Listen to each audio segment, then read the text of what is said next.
The provincial government gave me an award for my contributions and my designs of running tracks. I had designed running tracks in New Zealand and Australia and in Europe, both indoor tracks and outdoor tracks.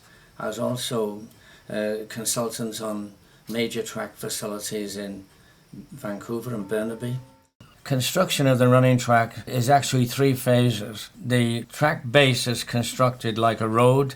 The surfacing of the running track is a polyurethane black rubber surface that is laid with a paving machine. Then another coating is applied, a polyurethane red, which is 5 millimeters thickness. The next process then is for the line marking of the track, and this is a very precise operation. There's some members of the Masich family here. The next stage is to paint the lines and the markings on the running track, and here we have a photograph showing precisely how that's done. The special line painting machine can put the lines on the track very accurately spaced as is required by the athletic associations. The track at Prince George has an optimum radius running track. Previously, running tracks were designed around a soccer field or a football field. The tight bends are not conducive to fast running. I came up with an optimum shape. How long have you known Tom? 1980, when I first met Tom at one of the track meets. I saw him sprinting, and I'm a middle distance runner.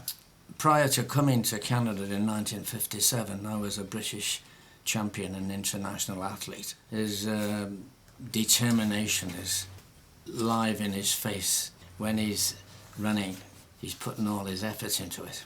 You'll recall, Tom, the drawings that were prepared for the stadium and the items that we went over about the space under the seats and the requirements for changing rooms and first aid and the committee room and the concessions. The city had just planned a bare track there. They hadn't really planned seating and washrooms and concession stand. If you go to most of the tracks across Canada, there is no covered seating. It is just open to the weather. So we wanted to make sure that this particular facility met all the requirements, both from an athletic point of view and operation, and also for its function.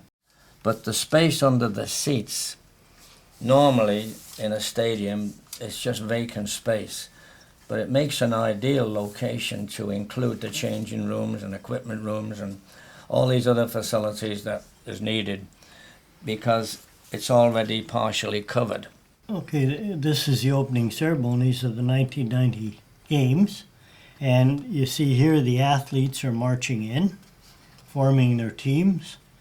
These are all spectators around here. There was about 12,000 in attendance that day. The stands are full and the track is full and there's people lined up all over. The Games were an outstanding success.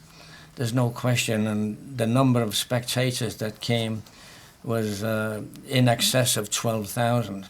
And the ground around the running track was so shaped that people could actually sit on the grassy slopes. And it was such a gorgeous period of time because the weather was so fine, and literally thousands of people, they even sat outside because it was so enjoyable. The stadium and city of Prince George became noted throughout the province and across Canada, and subsequently internationally. It also gave the impetus for Tom and his family. They now had a first-class facility in the city, so the impetus for them then was to have major track meets following on each year.